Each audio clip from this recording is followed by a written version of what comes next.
This sale preview is brought to you by BreedUp. BreedUp is a revolutionary new software that seamlessly tracks all of your most important advanced repro events, including time of heat, protocol management, breeding times, mating performance, and so much more.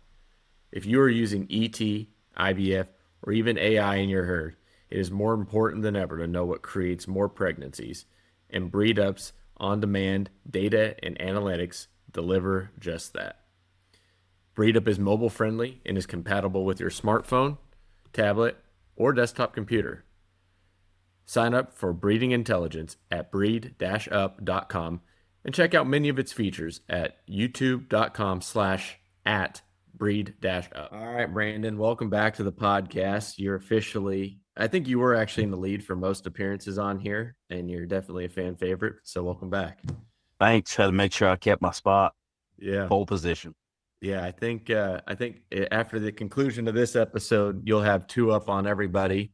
And I think if you think about the entire breadth of all the podcast platforms out there in the livestock industry, you're probably the goat on all of them, I think, right? I've fooled a lot of people. Let's just say that. Welcome back. You are from Cogar, Oklahoma. Is it Cogar or Minko? Our address is Minco, but we actually live in what they call a ghost town of Cogar. Probably the most famous thing about Cogar, Oklahoma is those that are old like me, the movie Rain Man. Part of it was filmed right there. The old gas station scene with the telephone box and everything. That gas station is 2 miles from my house. So from Cogar, Oklahoma, and we've kind of talked about this a little bit, but I think that you are probably most well known as your experience of judging a tremendous amount of livestock shows in the last probably 2 decades. And I don't want to date how long we've known each other, but if I showed your picture to most people in this business and say, "Hey, where do you know this guy from?" They say, "Hey, he judged this show that I was at." And if they didn't have that answer, I think the second most likely answer that somebody would have if I showed them a picture of you was, "Oh, he's a livestock judging team coach, or he taught a class I was at Redlands or Blinn or a judging camp I've been to." And maybe the third thing that you're known for, which I think you're equally talented at, and it's something that you and your wife, Kelly, and your family spend a lot of time doing, is raising livestock. And that's what we're here to talk about a little bit more today. And that's a little deviation off of what we've talked about previously. So tell us a history of your operation and how you guys got to where you are, kind of your breeding philosophy, and what you guys are doing out there in Cogar. Yeah, basically, we're not first generation at doing this, but we kind of feel like we are sometimes.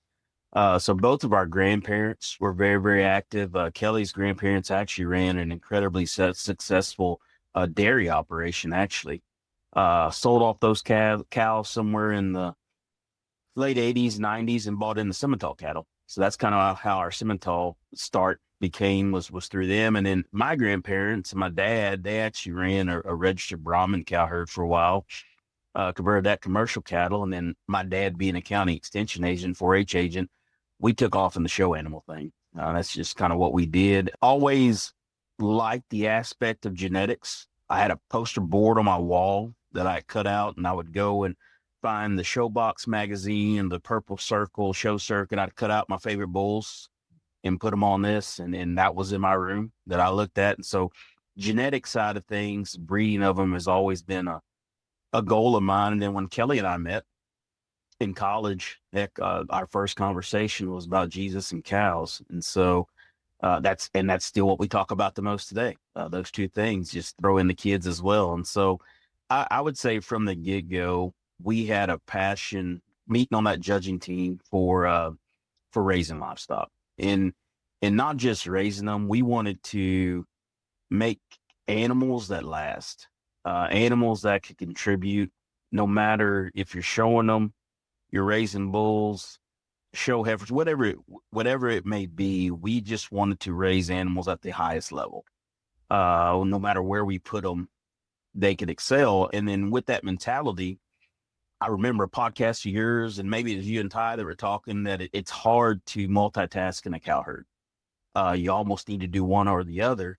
I've always been a little hard headed to the point of like in the 90s growing up, I used to see these awesome donor cows that a guy would breed a main bull to them one time and be a national champion main heifer out of this one. And then they throw a straw heat wave or heat seeker in there. And man, there's a show steer that somebody got to go win with. And so growing up when I did, I saw that possibility, that capability of taking those same cows and making that cow family work on both sides of what I call the industry, our show and breeding cattle side versus our show steer side. And so that's what we tried to do. We started with the Simmental base and we grew that and got a pretty good nucleus of it and pretty quickly started. We got a cow named Boss Lady that kind of got us started. And she was a Simmental bought from Brandon. Her mom was bought from Brandon Horn. He kept telling me he had a semi. I kept telling him I wanted to do things, raise one differently. He said, she's too big for my club calf deal. Come get her. I'll sell her to you. And I did not believe him. I said, hey, you're a club calf guy. I want these things that actually bleed, like a bleedable semi, like something that we can paper. And about 2 years later, I was at his house looking at cows. He goes, I got something to show you. We took off down one of them dirt roads to this one pasture, and there's this big bone, big bodied cow that's a little big. She's got a starburst birthmark on her right shoulder. And he said, hey, that's that semi cow I was telling you about. She's nursing twins. One's black, baldy, looks like a semi. One's a gray one. They were out of solid gold. He sold the solid gold. He said, you can buy her in the black and white one. I got to keep the silver one. He sells that solid gold one for like 20. We take the other ones. And we flushed her to driver. Bull we fell in love with that actually Leroy Beetlespacher from more club calf enthusiast would have bought or purchased or had. And that gave us Boss Lady. And Boss Lady was a unique critter. It's probably the day I knew she was the most unique. We took her to the vet just to check something on her. He put her on a hoof trimming table to look at her feet, and he goes, y'all flush this one? I said, yeah, we flush her quite a bit. He goes, I've never seen a donor this good footed. And so from that day forward, that's been our nucleus. Is Boss Lady was a true athlete, and that's kind of what we like to raise, athletic cattle. She was dense, she was stout, but she could move just as well as the narrow ones, if not better. And so we built a herd around her, club calf and Simmentals, all come through Boss Lady. And so that's kind of how our herd got started. We were in Brenham while I was coaching at Blinn when we started this thing. And I give all the credit in the world to Kelly, because while I'm running around the country judging shows and raising other people's kids and running a contest, she was growing a herd from about 12 head to when we moved back to Oklahoma, I think we had just right under 60 head. And so she did a great job of growing our herd and keeping things on track. And then when we made the move to Oklahoma, we decided to kind of ramp things up. And then when I quit coaching, we hit the gas pedal and really started to try to do things different. And how long's it been since you've been out on the road coaching? My last team would have been, I guess, 2020, because that team did not get to finish at Houston. So yeah, 2020 would have been my last team. And I want to dive in more on your approach of attacking two things, but I gotta wonder, you're from South Texas. Yeah. Brahmins made sense, right? Oklahoma, your wife is in the Simmentals. So did you have a love and appreciation for Simmentals before you met your wife and before you guys developed the cow herd, or was that something like, hey, did she bring that to the table and you're like, hey, these are pretty good and I like those too? Or how did that kind of come to be? Simmentals, I can credit her for 80% of it, and then the Kansas Simmental breeders for the rest of it. And so I was a club calf kid through and through. My thought back in those younger, more ignorant days would be the only thing a heifer was good for was raising a next to show steer. So why are you even showing them? Like that was my mentality leaving high school. So Braden's on the same character arc as yes, you, right? Yes, he is. He's on the same thing as you were. Yeah. Yeah, I know where he gets it from. That's for sure. Can't you teach him something? If he'll listen. But yeah, like she brought the semis, and then since I liked hanging around her a lot, I decided I better figure out this semi deal. And so when I went to grad school, actually, I got to work for Dr. Shockey and Dr. Calvin Drake, who's passed. But two of my biggest mentors, not only in the judging arena, but those guys can flat raise cattle. And they did it with Simmentals. And so I got to hang around those guys a lot, did a lot of clipping and torching of bulls, clipping the show heifers. That was right about the time those guys started their gold bullion group and having a lot of sales. And so I got to learn on my feet, drew a love for the Simmental breed, just right there in Kansas, and took off from there. Gotcha. So to your point, there's not many people that use like a purebred base to raise show steers. And I actually have this like rule almost that if people are using a bull to make show heifers, which I know isn't really like 100% your thing, but you do raise show heifers. Like I Yeah. almost don't want to use them at all to make club calf mamas because I think they're too narrow and maybe not hairy enough and not like wild enough looking. So walk me through some of the benefits that you've seen and you're heard by using that Simmental base. I know I sounded like Ty Webster big time right there. Like, hey, there's not enough people. All right. But seriously, my mentality is like, well, you got to kind of stick to this path. And if people want to use these bulls to make these heifers look like this, and that's not what I'm trying to raise, like, why would I use them to make anything that looks completely different, right? Like I'm asking this bull to solve a problem that it can't solve. So you've got a completely, then probably most of us are raised show steers. Explain the benefits you've seen and kind of how you go about doing it that way.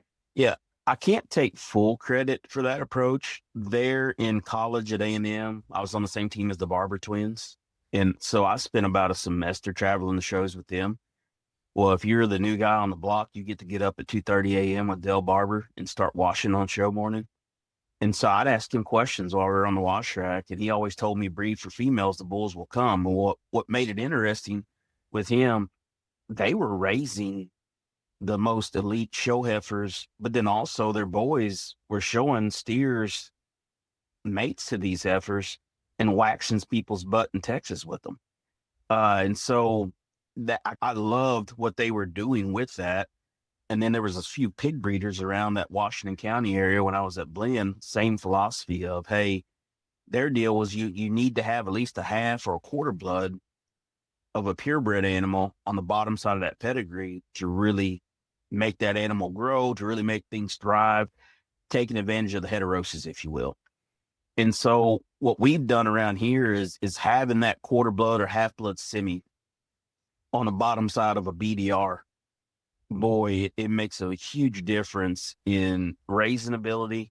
We can now keep heifers and steers out of that same mating and make them work. Those heifers that we go ahead and take for instance, there's a calf we're going to talk about later that's out of a BDR boss lady cow. He's got a sister that's a John the Baptist out of this BDR boss lady, and she's truly one of the more special females we've ever raised. She's a club calf. She looks like a club calf, but yet she's triple clean. Mating flexibility out the wazoo with this thing. And so that's what we've tried to do. Our semis are probably a little different than most, we'd like to say. We do chase selling and raising elite show heifers, and we try to get better every day. But in the current trend that we're in of the longest necks and the tightest throats and the tightest chest winning, we've never bought totally into that. And so when you come to our place and find a show heifer, her body and volume is going to be something that's going to carry you all the way through the end. You don't have to worry about enhancing her in any way. You just got to feed her. Her feet and her legs are going to be built in a way that provides flexibility. When that judge walks in, that first few strides, when they walk in, that animal better be on point, feet better work. That's how we try to design our cattle for that first instant look when they're walking into the ring. So that means feet and legs and skeletons have to be appropriate. Well, the only way for that to happen, again, you got to have a square bowl build still. And so our semis are different. They still have balance. They still have plenty of look to them. But we're not going to win the race for the longest chokest neck, because we found the longest chokest neck equals the hardest forerib, equals calving problems, equals a lack of milk. And so we try to stay to the fundamentals. We are people that love building fundamental livestock and trying our best to live in a fundamental way, keep the Lord first. And so we apply that method through everything we do. We feel like that helps our show steer projects because they get to the finish line at a very high level. But we also feel like that helps our Simmental projects because they're very easy to manage and easy for people to take care of, to have a positive experience with them. So the Simmental base that you're using on the club cap side of your program, Mm-hmm. it's not as much of a purebred Simmental as it's you have a quarter or a half of Yeah. whole body, this good feet, the nice wide bodied foundation. You'll layer some club calf on top of there, but that foot size, that foot shape, that build that you have created helps the feedability of that show steer a couple generations away, basically. Yeah, exactly. And we'll also toy with a little Charlet because we sell a lot of cattle that are more Texas built. And so we'll have a quarter blood or half blood Charlet. We like Char composite cattle to play around with the show steer game as well. And then here lately, we've been breeding our semis back to main bulls. I'm actually going to use your Man of Steel bull a little bit on actually a semi donor we're going to talk about here later to try to make an animal designed to, again, go both ways. So it'll be a half blood semi main key cross animal that can actually try to enhance the show steer deal for us. I mean, it makes sense, right? And I will say, as someone that has, been at this for a while, for one, what you're talking about takes a long time, right? Like that's Yeah. a long time horizon to go from a purebred animal to a quarter blood a couple generations away. And I think that's something I had someone text me about this today. When you're creating a program like yours, it's a 10-year, 15-year time horizon to get from where you started to where you are now, right? And Yep. and you have to have that kind of patience to get there and understand what you're trying to go and do long time from now. Let's talk a little bit about, and we're going to kind of go back like in a circle of where we started this conversation was you judge a lot of shows and you've Mm-hmm. judged a lot of shows and a lot of different species. And that's a very unique experience, life experience to have judge as much as you have. I mean, there's probably 10 people that have done the variety of shows and the variety of landscapes and the magnitude of shows. And I know you've done everything from the biggest of the big to like you've come out to California and you've done some of the smallest of the smallest stuff that you've never even heard of, because that's such a unique life experience that 99% of us don't get to have. What lessons have you taken and things from that experience that you feel like have made you a better livestock breeder and made your program better?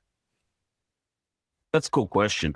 I don't think people realize that the distance between what we call a county fair animal, for instance, just to put a term on it, versus a major show caliber animal. I know a lot of times the dollar difference seems like a lot, but for me, the way we try to design livestock, the way I try to see them as a judge, the basics and fundamentals of both those animals has to be the same to succeed. So I've always wanted to raise an animal that the most inexperienced 4-H family can't mess that animal up. Like they're going to have a good time with that animal. They get him feed, they get him clean water, they brush him. I'm not telling you they're going to win the show, but they're going to have a good experience with that one. And guess what? They just might win the show. Well, those same building blocks we'll take and we'll add some bone, we'll add some hair, we'll add a little extra look. Well, now we can put that one at a Kansas City or a Denver and go fight with them as well. But the similarity is both those animals are going to feed. Both those animals are going to perform. There's not going to be a boy. I hope he gets there. I hope he stays sound. That's probably the biggest thing I've found in my judging experience.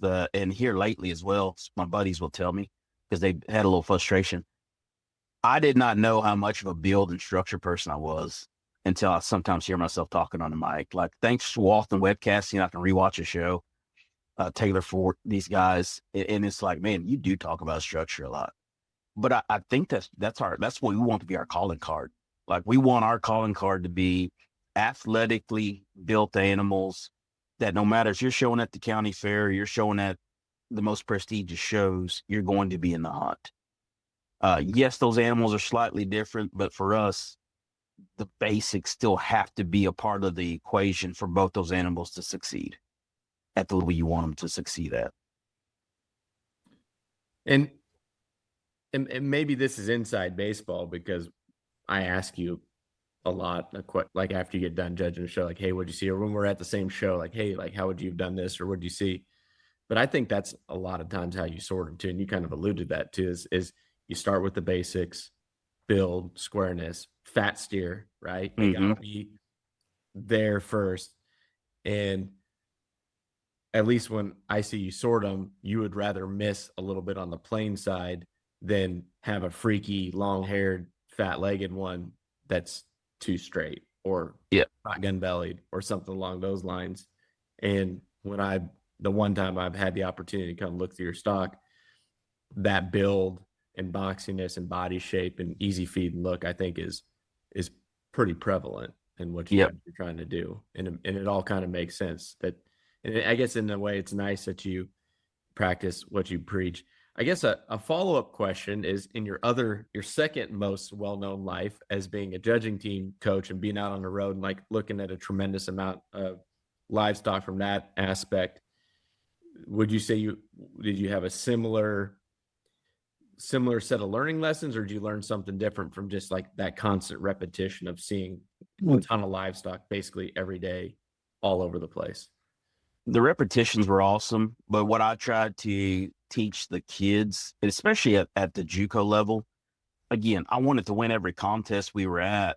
But if I didn't build them in the way that provided success at the senior college level, I didn't do my job. So the same philosophy I have on cattle, the same philosophy I have on life in general, it pays to be a perfectionist when it comes to the basics. It pays to be a perfectionist when it comes to the routine and the process.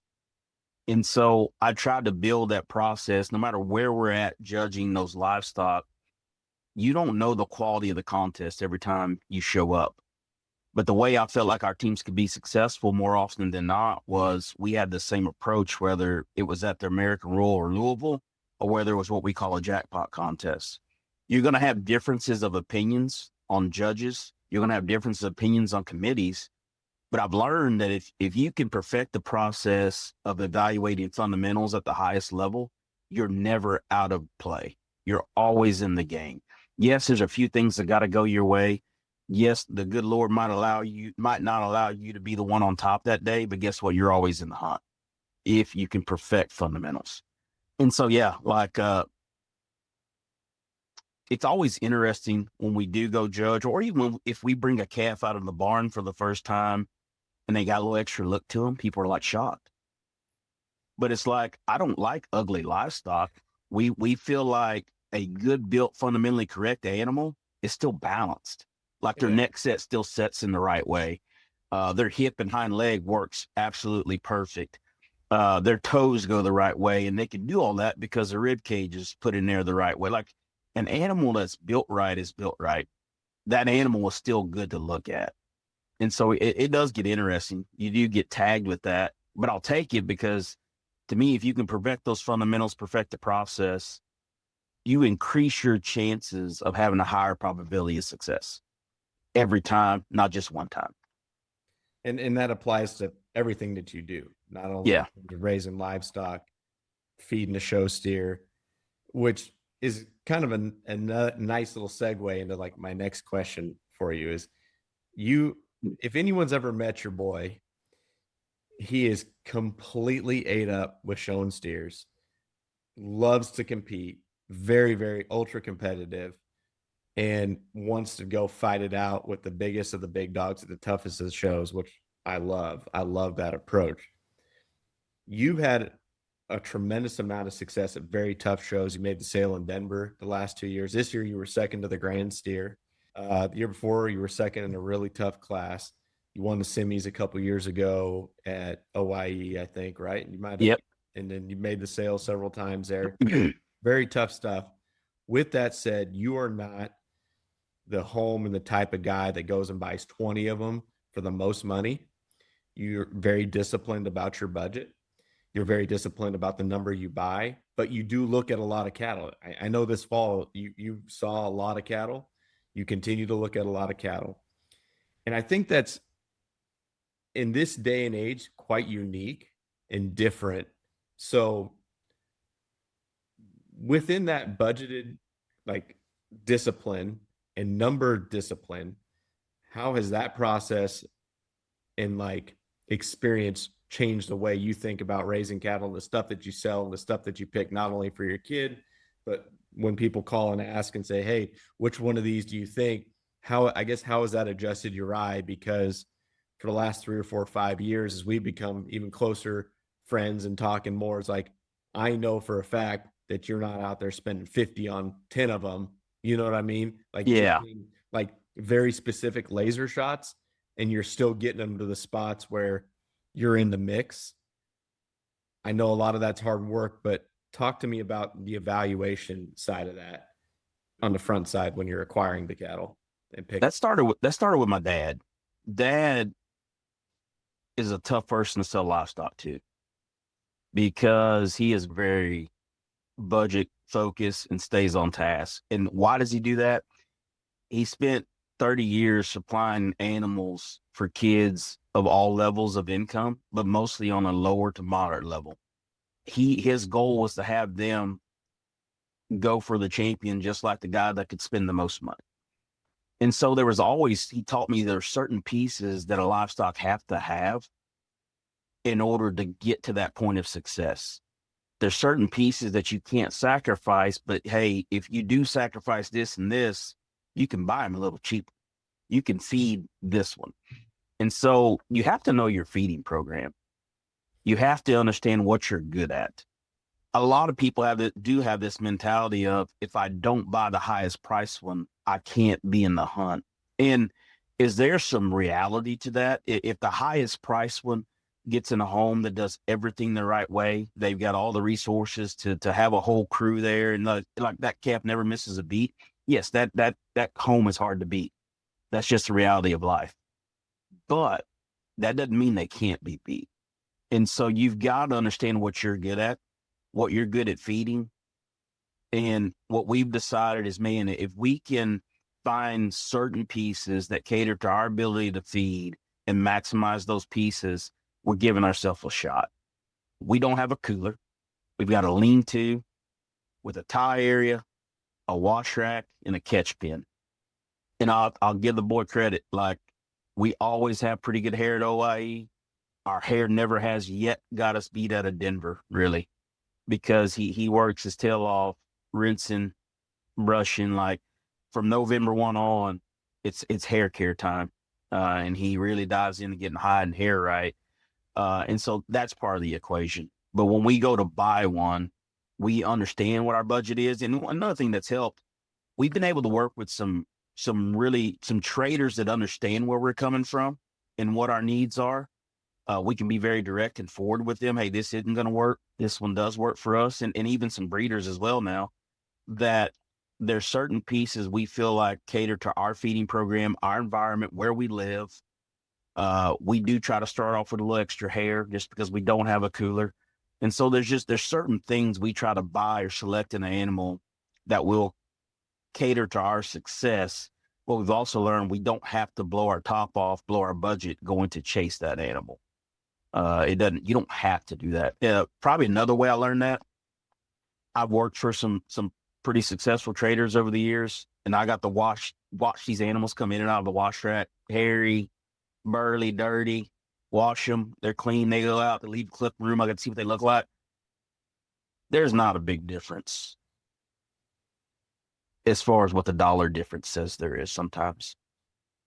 And so I really, really learned that, man, An animal at this price level has these characteristics. An animal at this high price level up here has these same characteristics, but maybe they're a little freakier in a place or two. And then where we've gotten now today, honestly, and not to get on the soapbox, we now pick for extremes on the highest of dollar margins. Like those are the animals that have the most extremes. And I think a way we've been able to compete is sometimes those animals don't have the basics. Well, guess what? At a fat steer show, you got to have the basics still. That's how you survive. That's how you fight the war. And so we're able to buy animals with the basics at a more economical price because we're not chasing the extremes. And so that's honestly, that's been a calling card through life for us is know where your base is. We're centered in Christ. That's our base. That allows us not to chase extremes so much. Same thing with these animals. Like, know what you can do, know what you're good at. Go find a breeder or somebody to work with that understands where you're coming from. Because the reality is, too, we can't go everywhere. Like, it would cost too much to go all across the country to see every single animal. But there's certain folks, hey, we know we can go here and find what we need because we've had success doing that, and that's what we do. Love it. Love it. Let's go back to your program. You were supposed to have an online sale. You traditionally sell your cattle online. This spring, you're doing things a little different. Why the change in approach, and what are you trying to hope to accomplish with selling them privately instead of in an online format? It was kind of twofold. We were looking at the difference in our November online sale and this April one that we normally do with our fall borns. It didn't pencil out as well, if we're just being honest. And I didn't feel like we were able to get them in as many families' homes as we were our November sale. We had more success finding families to feed these things and even having good traders to find them and place them in the right places. That necessarily wasn't the case with our falls. Had a slightly smaller number of them. We usually 20 plus 25 in this fall sale. We got down to 15 this year. And so we just decided, hey, let's see if we can reach out to more families. Let's offer these things private treaty. Let's try to form some relationships. That's always the hard thing about online is it's a cool avenue because, man, the reach is so amazing. How many people see those stock? How many places across the country these things go? But there's still a detachment there. There's a cool family we got to sell one to in Utah. Man, we get videos and updates once a month and here now every couple of weeks. We feel invested. That's what we want. Like we want people to go. We want people to go on the journey with us. We want to be on their journey as well. We feel like this private treaty way might be a better way of trying to find those people to be on the journey with. Makes sense, right? More. And just to clarify, when you say private treaty, that's not a private treaty phone bid off. That's like you come there, you're going to price them, and we're Yeah. going to make a deal if we can. Yeah, exactly. And that one that went out to Utah, that was one that we bought back out of our online sale. We thought the calf was just a little better than what he was selling for, and was able to put just a little more time into him. And that family happened to need one. And man, it's been awesome.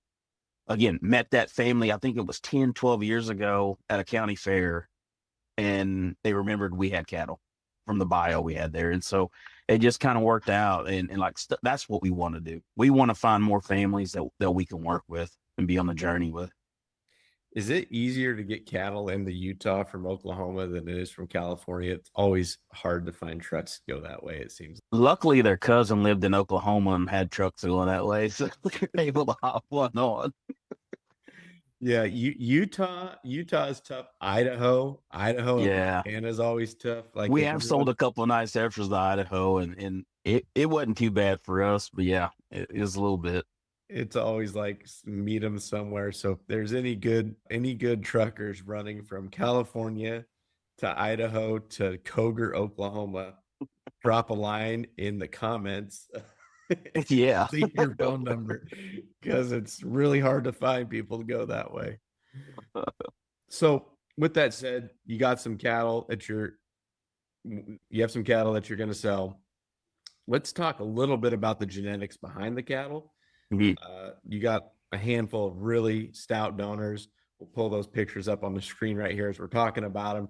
Let's just go through some of these cows and talk a little bit about the genetic base that you have in your program right now. Yeah, tell us about this All-American Broker 01Y cow that we have up right here. Yeah. She actually originated, or her mom does, resides there in at Duran Hilderman's. My wife, being the persuasive person she is, talked him out of a flush on his 01Y cow. She absolutely loved that cow when we saw her. And he he said, "Hey, as long as it's not a club calf mating, I'm down." And she said, "Well, I got some broker seed and we think it'll work just to make, again, one of those unique females to do things with." And we ended up showing All American. Braden did.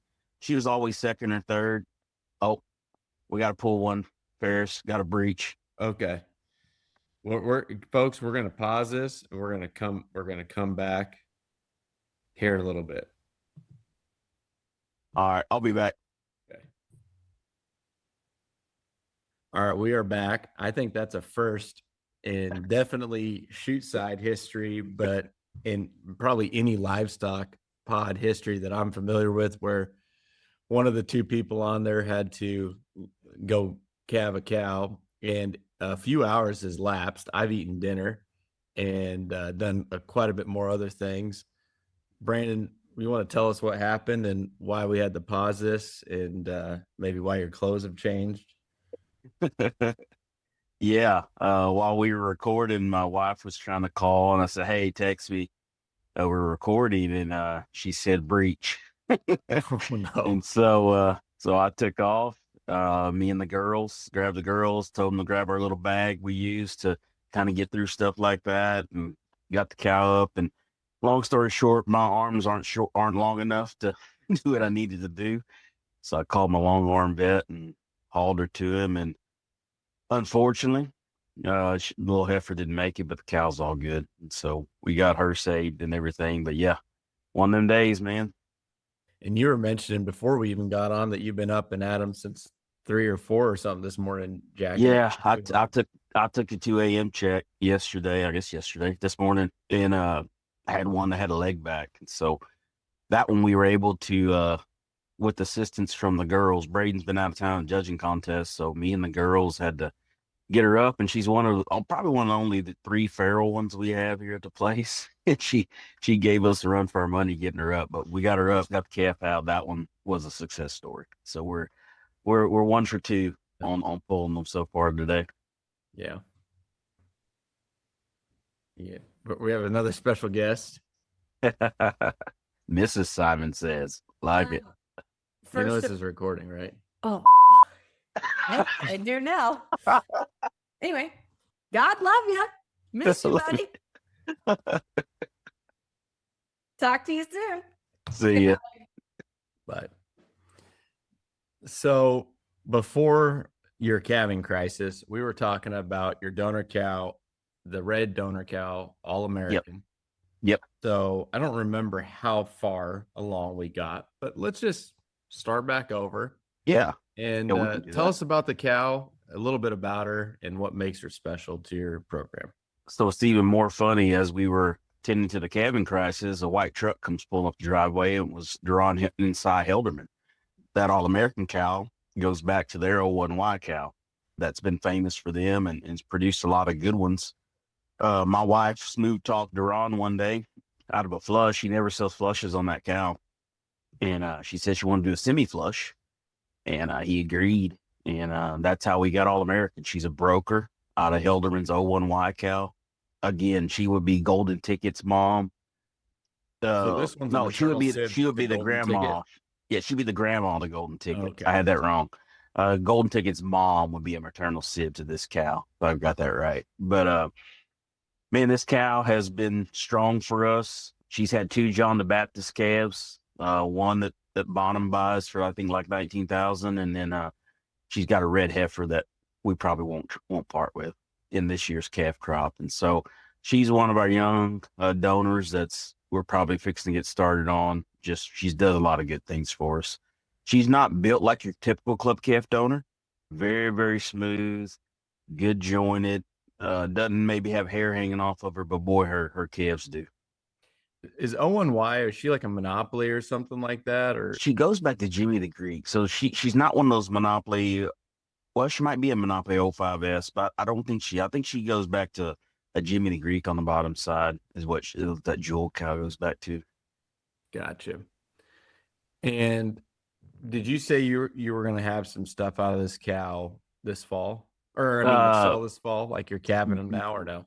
if you can bend my wife's arm and get her to sell this red heifer that's in the fall group, good luck. It would be, she's basically built like her mama, but with more hair and with more bone. It's kind of what we've been shooting for, to be honest. And so we'll have her, we'll probably flush on her this spring. And maybe if it works out, we can get some in for next spring, but we'll probably have some falls out of her. What about this going from one red one to another, this blessed donor cow?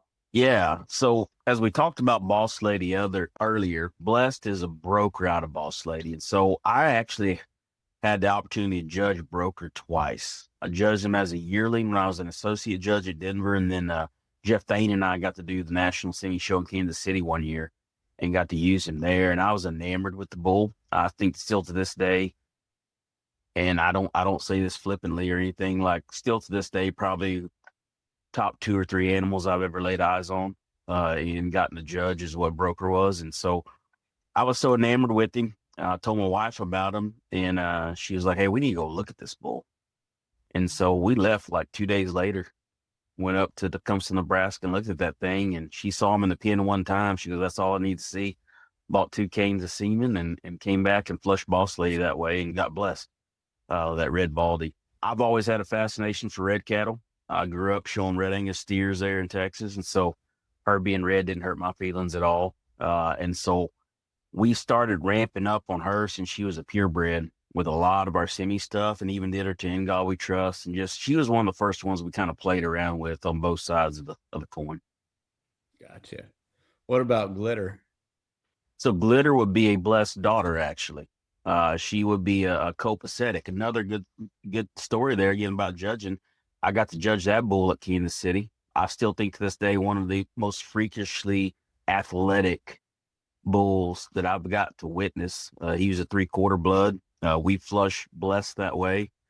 We've sold a $36,000 full sib to Glitter. We've had several in that 5 to 10 range that are full sibs to Glitter. We've kept 5 of these sisters that are running around. It's the only baldy. But boy, Glitter's done a great job for us. Heifer that won the summer division at the American Royal this past year.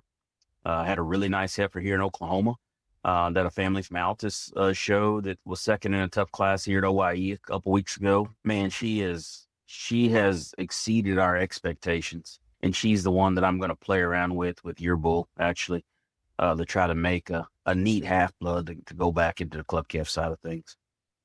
Well, I hate to say it, as good looking as that cow is in this picture that's playing on the screen right about now, or should be, if it doesn't work, it's going to probably be the bull's fault. That looks awesome.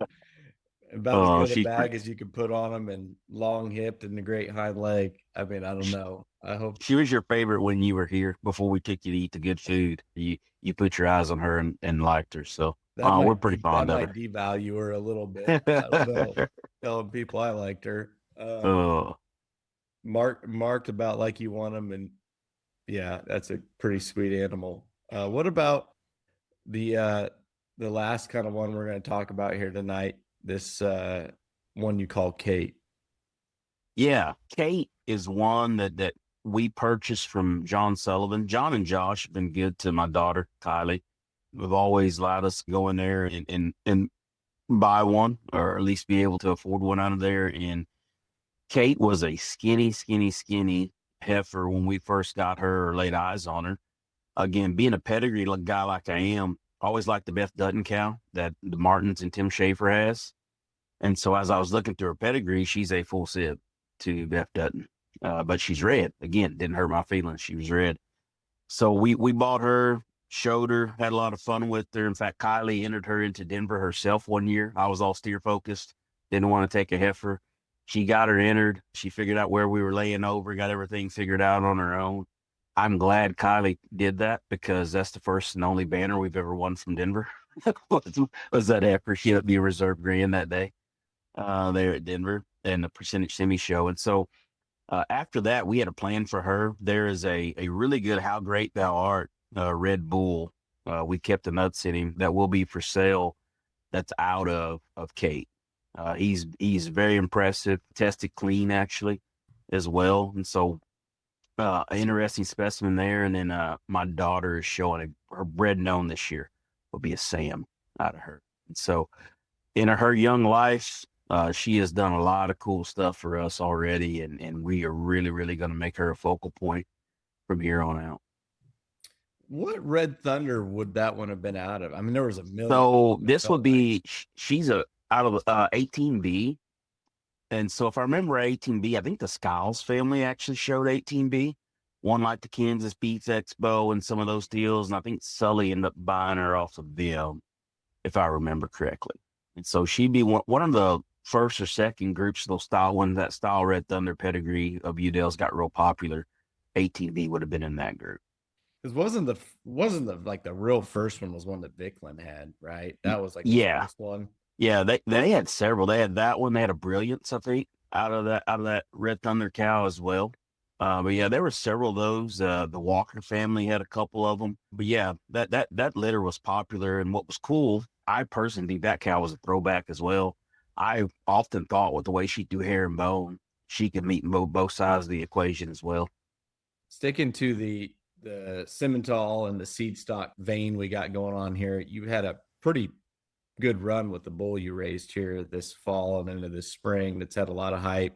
A lot of seed stock people are tied into him, it sounds like, and pumped up about him. You got some good partners on him. Tell us a little bit about Redeemed, his story, and what he's accomplished thus far. Yeah, so Redeemed, again, I'll give Kelly all the credit for Redeemed. His mom, back when Willow Springs, Eric Walker's ranch was kind of in a transition mode, going through some guys managing that deal. We were selling some of their springs and falls for him, and to try to fill that hole for him. And we got this heifer in the group. Kelly immediately fell in love with her. Everything that could go wrong, as far as somebody selling one on commission, went wrong with this heifer. Comes in the heat like a week before pictures, hurts herself. So we have to get her over that before picture day. Lost all of her hair, slicked out before picture day. Like everything that could go wrong went wrong with this heifer. But we got her put together. She ended up being our lot one. She didn't get to our floor. And so unbeknownst to me, I get my sales sheet after the sale, and on there it says buyback. And I said, hey, I didn't buy this one back. I thought we were selling her. And all Clint told me was talk to your wife. And so I had to ask her what was going on. She said, well, I called Eric and we made a deal. And so we own her now. I said, okay. And so Kylie was pretty pumped. We got to show that one. Man, she always was really, really good in the ring. Had to battle those Griswolds all the time, but she held her own for sure. Didn't have the best calving experience the first calf heifer. Had a big pool, almost lost her, but she rebounded. We flushed her a little, and then it was time to breed her. I had talked to Bodie Schlift about this second chance bull of his and was looking for just something different. We felt like our program, again, our basic and fundamentals were good, but we needed just that little extra length, that little just extra shot of look to put us over the top. And he said, hey, you ought to try this bull. You know, the semen was decently pricey, so I was just going to flush with it. And my wife looked at me one day. She said, hey, just breed her. I said, hey, you trust my arm more than I do. I said, I'd rather flush with it instead of AI with the $200 straw semen. And so she convinced me to do it. I was shooting for a heifer, and she sent me a picture of a really stout head, cool marked. One day I was in class. I called her, asked her what was that. She said, that's Sammy's bull. I said, dang, a bull. She goes, I don't think it's going to be dang when you get here. When I got and laid eyes on him, I mean, from the get-go, he was a baller. Kind of had the warm and fuzzies as soon as we saw him. Didn't know what I was going to do with him, but it was going to be one I thought would change us. And as he grew and developed, we're trying to figure out what to do with him. And I told her, I don't care what we do with him. He's going to breed a lot of cows here at our place. we're going to mount up and get behind this bull because he's exactly what we needed. And so we wanted to show him, and we're pretty busy. Kids are in athletics. Our pens were already full with steers and heifers. And so I called my buddy Jason Elmore and Greg Burden. They do a great job managing bulls. And so I said, hey, guys, I got an opportunity for us. And what was funny is, both of them said, hey, we'll probably take him, but don't expect anything early. We usually don't show young bulls. We like those older bulls. And so we probably won't even break him until he's 15 months old. It's okay, no problem. So on that bull's birthday, September 26th, I take him to Bull Nanza, do a day jump on him just to get some semen, and I drop him off at Elmore's house. His wife, Jenny, was pretty fired up about the bull. Elmore was out of town, and then he goes, hey, you got this bull registered? I said, yeah, I got him registered. Why? He goes, I'm taking him to Louisville. I said, well, hey, I thought we weren't breaking this bull yet. He goes, this one probably needs to get on the show road.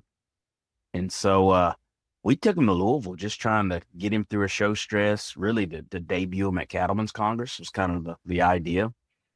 But God had other plans. We win the percentage semi show, and then we end up 4th overall bull in the Supreme lineup. So pretty cool right off the bat. Take him to Cattlemen's Congress, wins the percentage semi show, 3rd overall bull there. And so, man, it's been a fun ride between Cattlemen's Congress and Louisville. We were wanting to sell another piece of him. And so I called my buddy RJ, knew he'd like different opportunities on bulls. And I think he was out in Stillwater looking at Griswold stuff. And we decided to cut over to Elmore's, wasn't too far away. And we went to dinner that night and said, hey, where do I sign? I think this one could be special. And so, so far, he's exceeded all expectations. We sent him up to 605 after showing him. We've already got him back. He put up the semen we wanted to put up, and we'll get him ready for Junior Nationals. Kylie said that was her only request, that she get to show him at Junior Nationals. Pretty awesome. Tell Yeah. me in the audience, what do you call the bull's mom, and what's her pedigree? Yeah, we call her Sammy, but her tattoo is 83J, and so that'll show up a lot. But again, Sammy, maybe one of the more incredible volume-bodied animals we've ever owned. Bones huge, and she seems to click. In fact, I didn't want to use another $220 straw semen to AI her with, because if you ask Bodie, that second chance is hard to come by. And so we use the son of his. He's been dead, right? Yeah. I do think there isn't that much. I've actually told him he shouldn't sell it at all for more than there is. But yeah, for sure. But yeah. he's got some cool sons other than Redeemed that on the run bull is a purebred. And so we end up breeding him. And here literally a week ago, old Sammy did it again. She's got a heifer calf on the ground this time, baldy heifer calf out on the run. Looks pretty promising. And so she's moving way up the food chain for the fall, where we're excited. Here in any day now, we're going to have 3 more full sieves to redeem, all heifers. And so, I don't know, it's getting pretty fun. We went all in as soon as he hit the ground. We took Mama as soon as we could, to Transova, and made a bunch of full sieves to him. And her pedigree is? She's a Sam Insight, is what she is. Sam Insight Greens Princess. Huh. Yep. And did you guys take him to Denver too? Yeah, skip Denver. Yeah. He ended up being champion percentage bull there in Denver as well. He's just wailing on him. Yeah, it's been awesome, man. It's been a dream. You're a little kid dreaming how this stuff ought to go. You'd want a banner, but you don't know if it's really a reality. And something unexpected, the good Lord dropped him in our lap. And we're just hanging on, letting the good Lord lead and enjoying the ride for sure. And the other bull in your lineup also has some Willow Springs backstory to it. Not a Simmental, about the other end of the spectrum. Yeah. Tell us about John the Baptist. Yeah, John the Baptist, again, came in a group of falls, actually, that we were selling for Willow Springs. And this was the only year they weren't cut. And again, it was just in that weird transition of cattle managers. Around the same time that you got the yeah, it was one season before is what it would have been. And there was 2 full brothers in there. Both were intact. I left both of them intact, actually. Sold the one on the end of one of my online sales as a bull. He actually went out to your country there in California and bred a few cows, and Machado actually ends up with him after being traded a couple of times. But we kept John, thought he was pretty special. Also, I couldn't teach him to lead. So that was the real reason he got to keep his testicles, because I couldn't get him broke enough to lead. He could tie him, but he's just a little ornery there. And so we Hey, what decided kind of backwards logic is that? Most people's like, yeah, you did the peckerhead. Like, I'm going to cut you. You know, you kind of Well, rewarded the guy. it was one of those deals like, we knew he was good, but like, you know how it is, man. You're selling for somebody else. You want the check to work for everybody type of deal, but you don't want it to be a wreck for some kid that gets him. And I was like, he just needs more time, but he was so powerful. It was just hard to get him to go. So I had the wild idea to we're going to THPH test him. And I said, hey, if he comes back clean, he keeps his nuts. If he goes dirty, we'll get a donkey and figure out how to get him broke. He's too good not to do something with. Well, he came back clean. And so, and I wasn't even home. My wife got it in the mail and she said, hey, I guess we're keeping a bull. And she was pretty pumped about it. So because of his cantankerousness, one of my daughters was joking around one day. He acts like he's from the wilderness. I said, yeah. She goes, kind of like John the Baptist. That's how he got his name. So he's been fun. Maybe not everybody has probably gone all in on him like we have. That Knock Knock bull came out around the same time. They're bred similar enough. This year has been kind of a breakout year for him. I mean, he's a 2019 model, and 2026 is his breakout year. Yeah, had a really cool calf that ends up reserve middle division at Fort Worth. That was awesome watching that happen. Braden and I got to be there to watch it. Had a red calf that was real popular all year that the Jeff Graham family showed at Houston. And he ended up fourth in heavyweight Red Crosses. But, man, I've gotten a lot of calls about that calf and how fun he was for people to evaluate. And so John's just getting started.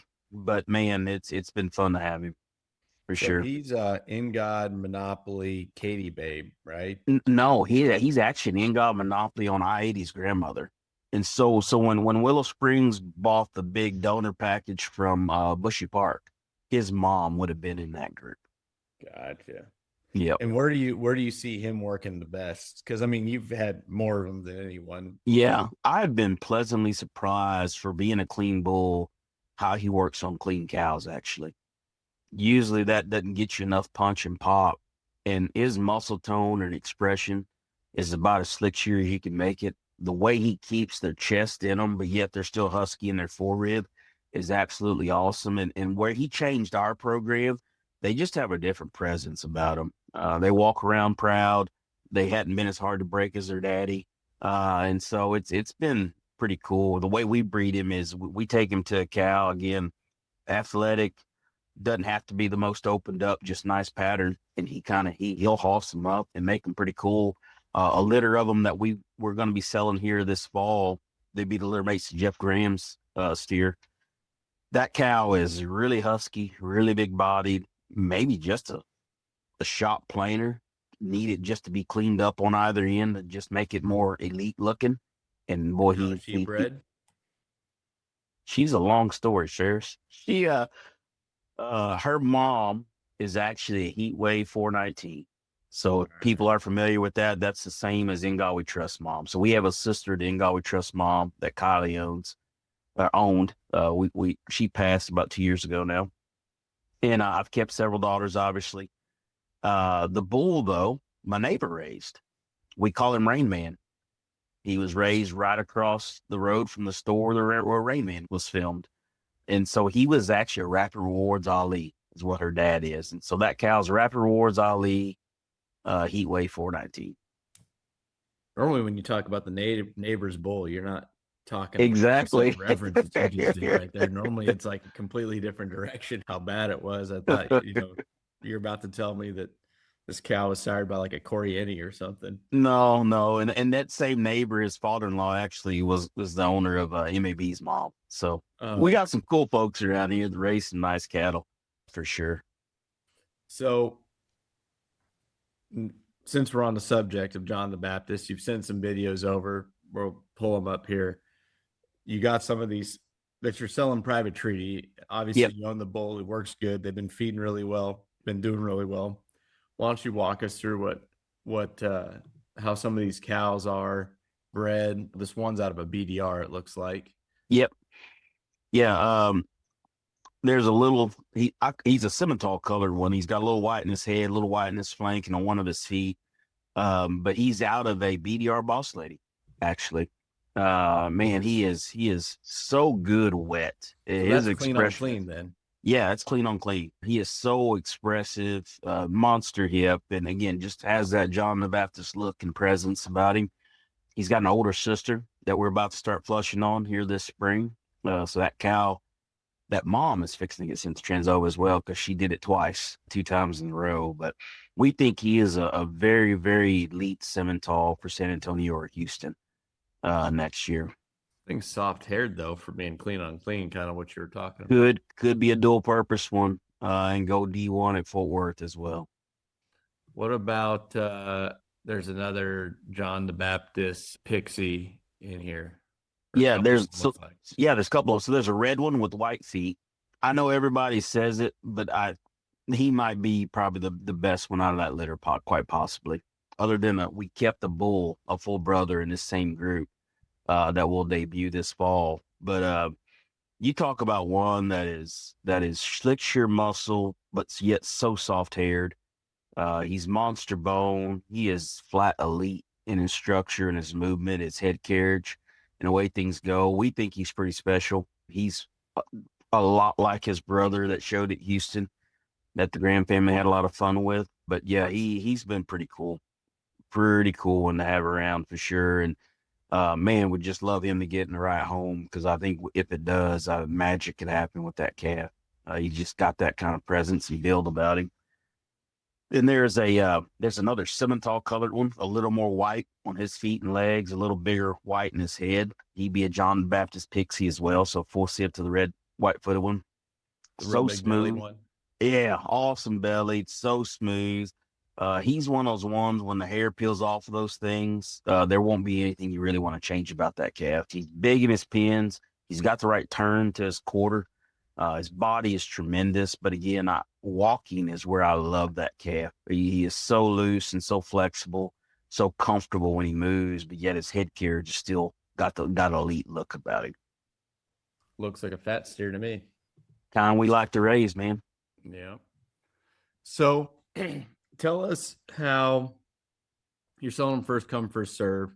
Mm-hmm. Is it by appointment only? Is it drop in? I mean, how do you want people to get a hold of you to come by and kick through what you got? Ferris, we live in the middle of nowhere, as you figured out. Cell phone service isn't very good, but so we take all visitors. You're coming down Highway 152, heading west. Stop in. Our gates are right on the highway there. Stop on in. Give us a call. We're on Facebook. I have a Snapchat. Phone number works too. Just any way you can get a hold of us. You'll probably have to get a hold of us to know exactly where to stop, or you'll pass our gate. But man, yeah, we just want people to come and get the fellowship with them and sell them a calf. That's kind of our goal. And again, back to that, just want to find people we can go on a journey with and have fun. Yeah, sounds awesome. Is there anything else you'd want to add, or? Man, just thanks for doing this. Thanks for allowing us to do this. This is awesome. Again, thank everybody for listening, who's tuning in. And anytime you want to get a hold of us, again, we have a sale first 2 weeks of November normally. We sell bulls year round as well. Again, we try to dive and do a little bit of it all. They say jack of all trades, master ain't none, but we try to be a jack of all trades and elite at everything we do. Just if you're going to do it, just you go big is what we try to do. And so, no, again, thanks again. God bless, man. Yeah, thanks for coming on again for the record setting however many time, and appreciate everyone enjoys it. So thanks for agreeing to come on. No, appreciate it, man.